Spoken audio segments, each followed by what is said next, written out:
Good afternoon, guys. It is Monday and I'm off work today. I actually took this day off. I had an extra day that due to, it's complicated, but basically when our national day falls on a Saturday or a Sunday, we get an extra day off. Of some reason, because otherwise our national day would be the day off. So and we work Monday to Friday, so Saturday and Sunday should be off anyway. Yeah. So I had a day extra, so I took it off, took the day off, which I'm really happy I did, because my pain levels are really high today. I'm getting a cold. I've been feeling this for weeks.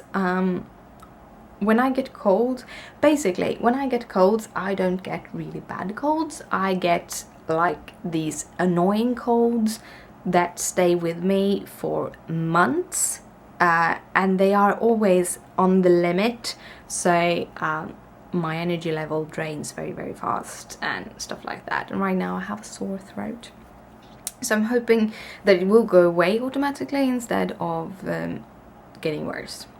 So yeah. Also, something funny, my left wrist is hurting so bad. And you would think, yeah, I did do a lot of colouring yesterday. A couple of hours of colouring. But you have to realise that I'm right-handed. I did hardly use my left hand. But anyway, it hurts. So I'm kind of on two. I want to colour today, and what I want to colour is fabric, because I got my red dye. So I have a couple of different red dyes. Tan bronze is the one I think I'm going to try with first. The idea why I'm gonna use this is because I want to have like a soft antique linen feel of the fabric. I don't want to get it all completely colored. I want to give it like splotchy color, which is very gradient, and so I think I'm gonna actually make some dye and I'm gonna dilute it a lot. The idea is to kind of go through the fabric a couple times to give the color I want. It kind of sounds very strange, but my idea behind it is I want this really cool, I have some Beaches Plus fabrics, and they are beautiful because they're mottled. So you have these somewhat light grey, for my storm, for example, it's not completely grey. I have a little bit of a greenish bluish tint in the grey, but it goes from this light to a kind of a medium light, and that it's just having islands of colors on it, making it very subtle instead of very in your face. And I like subtle. I like color, but I've talked about this when I color. I like to have limited color schemes when I do my stamps, because I feel it's easier to get a cohesion on the image if you don't use too many colors. I'm afraid to add a color that doesn't mix with it and just make it crazy. So I like to have subtle colors, I like to have reduced color schemes. That is the kind of colorist I am. So I'm going to try to do that on my fabric also. But my left wrist, I'm talking with it, it hurts every time I do something, so I probably should place it on my lap or something and let it lay there. It hurt pretty bad, so I don't know if I will be able to. So I'm starting the afternoon, because it took me basically almost 6 hours to get into the state of mind to be able to do anything. I've been watching TV. Okay, I've been watching TV series, and I've been cross-stitching a little bit. That is what I've done this morning. Actually been cross-stitching quite a lot. I think it's 300-400 stitches at least, but yeah. So I started the day that way, because then I can kind of quite carefully wake up, and it's now at 3 o'clock, So I'm gonna watch a whole bunch more YouTubes about dyeing. I've been watching like the Rit Dyes official videos where they talk about dyeing. I kind of figure, okay, they have like these spray bottles, they have a lot of different things. I don't want to invest in them right now before I know that coloring is fun. I want to color, but it's important that I try it out first and don't buy hundreds of dollars of equipment and then figure out that it's not so fun. I've done it before where I buy too much stuff. Nowadays I don't sell it off, I just put it on a shelf and try to find something else for it to use with it. But still I want to be careful not spending too much money. So I have 4 different colors of Rit dye. I have the tan bronze, as I showed you, or I think I hold it up for you. It's the tan bronze. This is the one I'm going to use for the fabric I'm going to try to dye for the hummingbird cell. So it looks like I probably will have the time to dye the fabric for that.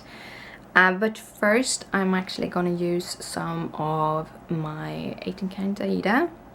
For you don't know, I bought a whole bunch of it. When I bought the needles that I'm selling in my Etsy store, I also bought 5 meters of 18 count Aida. I think it's almost 2 meters long, so it's a very big chunk of fabric. And I thought I'd try that out and try using it. It's supposed to be 100% cotton, so it should take the dye good. I think I need to add salt to it, but it's just usual salt. If I continue, I'll probably buy salt in a bigger. I have a little bit of salt, but we'll see if that will be enough. And we'll see.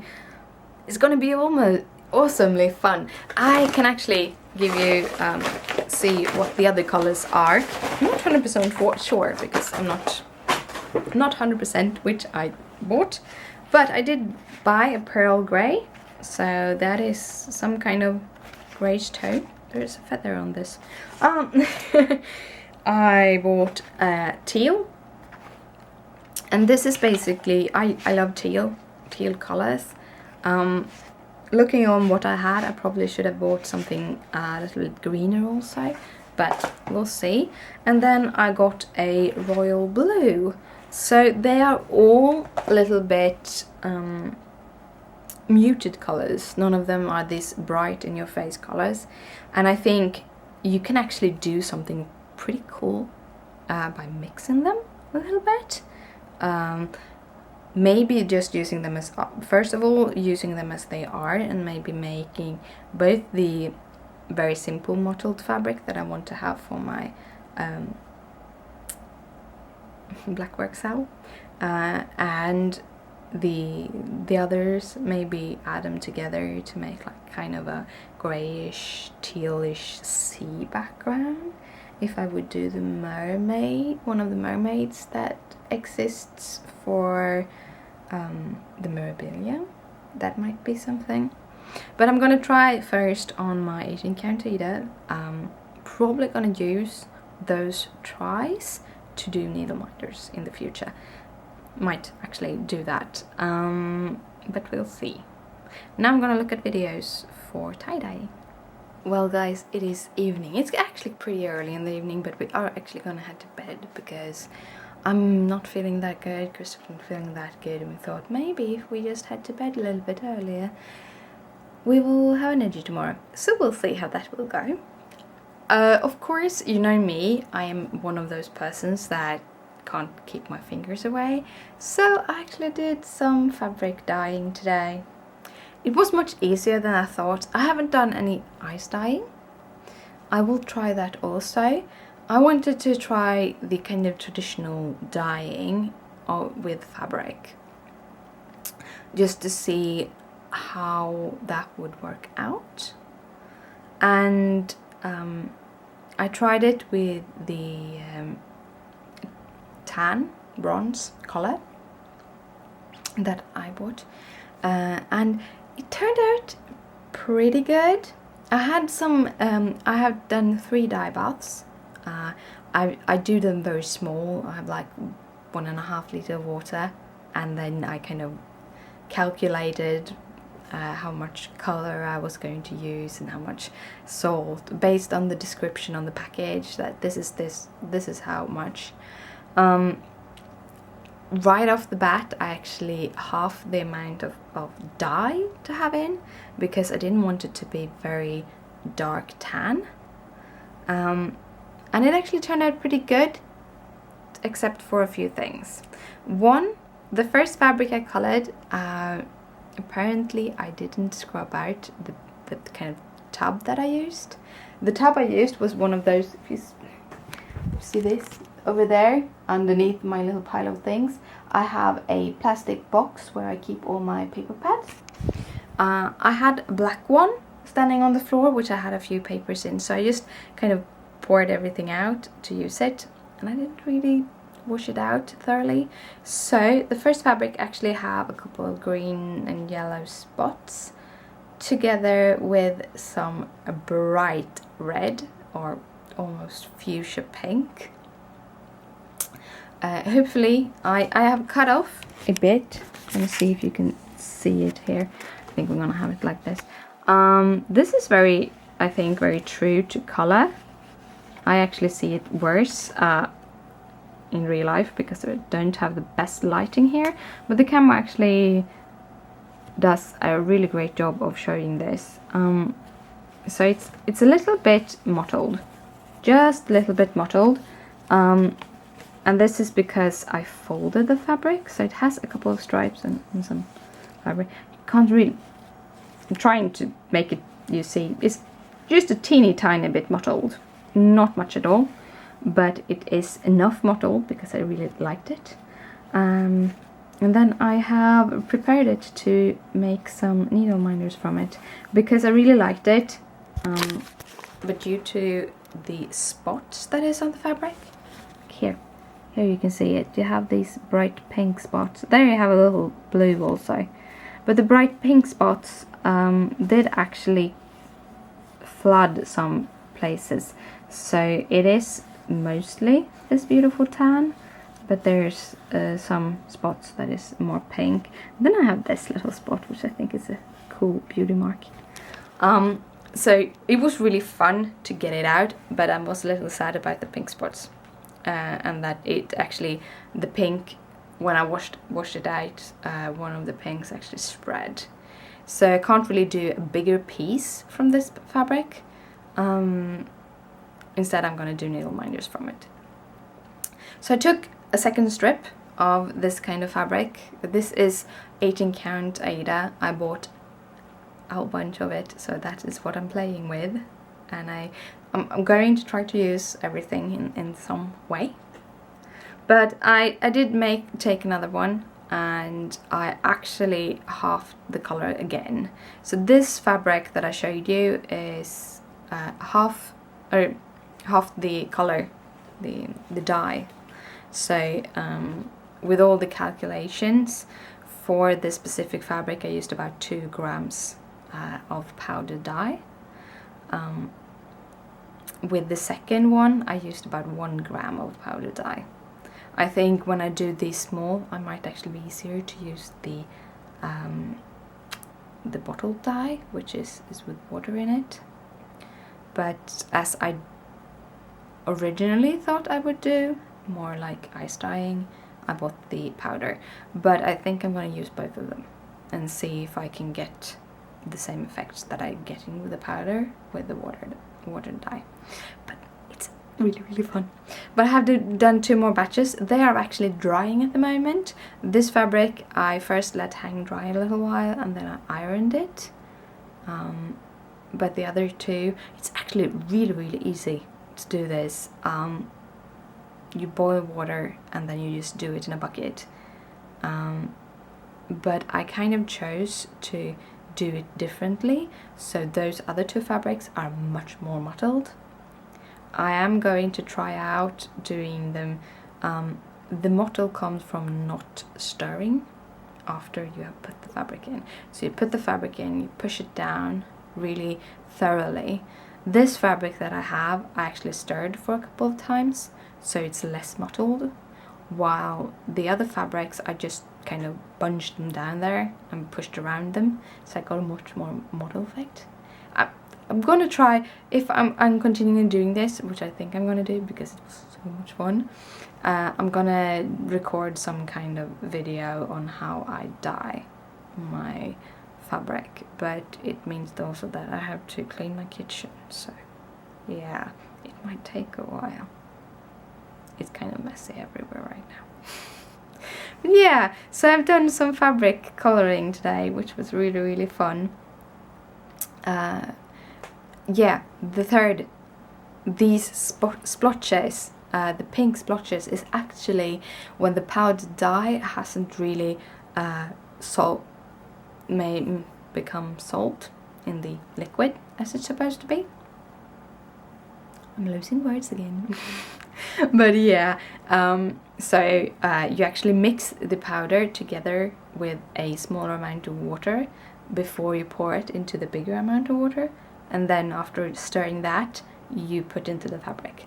And the first one, I basically just pour the water in, stirred 3-4 times, and then I poured it into the water, and then I kind of just stirred once and then put the fabric in. The second time I did the same, so I got these pink spots because I thought from the beginning that the pink spots were also residue from my little pot, but it wasn't. So the second time I got a few of those pink spots on the mottled fabric. So the third time I actually both stirred much longer when I put the powder in, but also I put the powder in, the water in with the powder, then I let it sit for a little while, then I stirred it, let it sit for a little while, stirred it again, poured it into my water, and then I stirred thoroughly in that water to try to make it. And I think I have one pink spot on the last fabric. So that is important when you color, is to try to get the powder resolved. Yeah, resolved. Solved. Something like that. Yeah, something like that. Yeah, but that is coloring. It's really fun, and I have hardly, as I'm doing it on such small amounts of fabric, I'm weighing my fabric before I do everything. I'm weighing it dry. It doesn't say if you're supposed to weigh it dry. It doesn't say, it says that you're gonna soak the fabric in water before you color, and then it says how much water you're supposed to have to how much fabric. And I don't know if that means it's the water that you are going to soak your fabric in that water, or if you're going to soak it in other water. So I've soaked my fabric in the same water, put it out, put the dye in, make the dye blend, and then put the fabric back in. That is how I did. I don't know if it's correct or proper, but that's how I did it. But yeah, I had a lot of fun, and you are going to see the fabric tomorrow in a better lighting because it's dark outside and the fabric is wet. So yeah, until tomorrow, good night, sleep tight, don't let the bed bugs bite.